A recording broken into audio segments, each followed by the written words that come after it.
Garuda Express, an international courier service.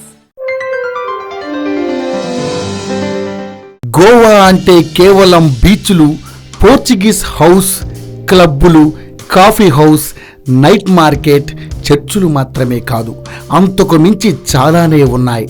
అలాగే గోవాలో కేవలం పర్యాటకులు మాత్రమే తిరుగుతున్నారని అనుకోవద్దు, దెయ్యాలు కూడా తిరుగుతుంటాయట. అప్పుడప్పుడు కనిపిస్తూ అందరినీ పలకరిస్తూ భయపెడుతూ సరదాగా గడిపేస్తాయని చెప్తున్నారు. చెప్పాలంటే హర్రర్ సినిమాల కంటే ఇంట్రెస్టింగ్గా దెయ్యాల కథలను ఇక్కడ వినొచ్చు, వీలైతే ఎక్స్పీరియన్స్ చేయొచ్చు, దెయ్యాలతో సెల్ఫీ కూడా దిగొచ్చు. బోరింగ్ బ్రిడ్జ్, ఈ ప్రాంతంలో దెయ్యాలు చూశామని చాలా మంది కథలుగా చెబుతుంటారు. ఓ మహిళ ఈ బ్రిడ్జి మీద నుంచి నదిలోకి దూకుతున్నట్లు చూశామని కొందరు, ఆ ప్రాంతం మీదుగా వెళ్తుంటే ఎవరో మహిళ తమ కారులోని వెనకాల సీట్లో కూర్చున్నట్లు కనిపించిందని మరికొందరు చెప్పడం విశేషం. దీంతో రాత్రి వేళల్లో ఈ బ్రిడ్జి దాటడం అంటే సాహసం చేసినట్లే అంటున్నారు. ట్రికింగ్ చర్చ్, రాజ్యాకాంక్షతో రగిలిపోతున్న ఓ రాజు ఈ ప్రాంతంలో 2 రాజులను హత్య చేశాడు. ప్రజలు అతన్ని చుట్టుముట్టడంతో విషం తీసుకుని చనిపోయాడు. అప్పటి నుంచి ఇక్కడ 3 రాజుల ఆత్మలు తిరుగుతున్నాయని ప్రచారం ఉంది. ఇక్కడ కొన్ని వింతైన శబ్దాలు విన్నామని పర్యాటకులు చెబుతుంటారు. మిట్ట మధ్యాహ్నం ఇక్కడికి వచ్చేందుకు ప్రజలు భయపడుతుంటారు. సాలిగో, క్రిస్టలినా అనే దెయ్యం ఇక్కడ తిరుగుతుందని ప్రజలు చెబుతుంటారు. ఓ బిషప్ ఇక్కడ మర్రి చెట్టు పక్క నుంచి వెళ్తూ దెయ్యాన్ని చూశాడని, ఆ తర్వాత రోజు ఆయన నిద్రలో ఆమె పేరును గట్టిగా కలవరించడంతో ఆ దెయ్యానికి ఆ పేరు పెట్టారని చెబుతుంటారు. ఈ ఘటన జరిగి సుమారు 50 ఏళ్ళు అవుతుంది. ఇప్పటికీ ఆమె ఆ మర్రి చెట్టుపై ఉంటుందనే ప్రచారం ఉంది. SH-17, ఈ ముంబై గోవా హైవే కూడా దెయ్యాలకు ఫేమస్సే.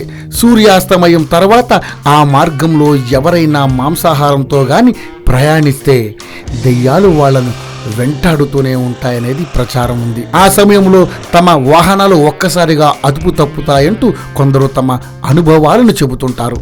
బేతాకోల్, ధవాలి బోరి మార్గం మధ్యలో ఈ ప్రాంతం ఉంది. హర్రర్ సినిమాలో చూపించినట్లు రాత్రి వేళల్లో ఈ మార్గంలో వెళ్లే వారికి రోడ్డు మధ్యలో ఓ మహిళ నడుస్తూ కనబడుతుందట. దీంతో ఇక్కడ చాలా ప్రమాదాలు చోటు చేసుకుంటున్నాయి.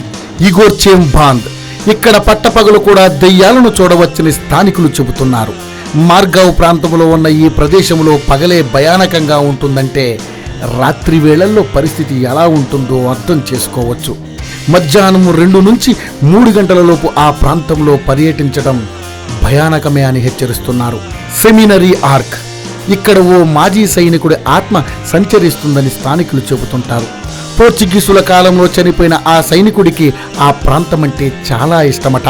ఒక్కోసారి ఆ సైనికుడు యూనిఫామ్లో కనిపిస్తాడట. ఆర్కు లోపలకు వెళ్లే వారిని అడ్డగిస్తాడట. రోడ్రిగస్ హోమ్, వెర్నాలో ఉన్న ఈ ఇంట్లో రోడ్రిగస్ అనే ఒక వ్యక్తి తన కుటుంబీకులు చనిపోయినా ఇంకా ఆ ఇంట్లోనే నివాసం ఉంటున్నారని కథలు చెబుతుంటారు. ఈ ఇంట్లోని తలుపులు, కిటికీలు వాటికవే కొట్టుకుంటాయట. ఈ ఇంటి వద్ద ఫోటోలు తీసుకోవడానికి చాలా మంది పర్యాటకులు వస్తుంటారు. డిమెల్లో హౌస్, ఒకప్పుడు ఇది ఎంతో అందమైన ఇల్లు. దీన్ని దక్కించుకునేందుకు 2 సోదరులు తీవ్రంగా గొడవ పడేవారట. చివరికి ఓ సోదరుడు హత్యకు గురై ఆ ఇంట్లోనే ఆత్మలా సంచరిస్తున్నాడనేది స్థానికుల కథనం. ఒక్కోసారి ఆ ఇంట్లో నుంచి భయానకమైన అరుపులు వినిపిస్తాయని కొంతమంది చెబుతున్నారు. జానకి బాంద్, ఈ వంతెన కూడా గోవాలో అత్యధికంగా రోడ్డు ప్రమాదాలు జరిగే ఈ ప్రాంతం కూడా దెయ్యాలకు నెలవు అనే ప్రచారం ఉంది. నావెలిం, ద్రాంపూర్ ప్రాంతాలను కలిపే జానకి బాంద్ వద్ద ఒకప్పుడు ఎన్నో ప్రమాదాలు జరిగేవట. ఓ స్కూలు బస్సు ఇక్కడ బోల్తా పడడంతో అందులోని చిన్నారులంతా చనిపోయారు. అప్పటి నుంచి సాయంత్రం వేళల్లో ఆ మార్గం నుంచి వెళ్లే వారికి చిన్నారుల ఆర్తనాదాలు వినిపిస్తాయని స్థానికులు చెబుతున్నారు. సో ఫ్రెండ్స్, మీ గోవా ప్రయాణం మరింత థ్రిల్గా ఉండాలనుకుంటే ఈ ప్రాంతాలను మిస్ కాకుండా చూసేయండి. హాయ్ యోయో వ్యూవర్స్, సబ్స్క్రైబ్ చేసేటప్పుడు అక్కడ ఉండే గంట సింబల్ను ప్రెస్ చేయడం మర్చిపోవద్దు.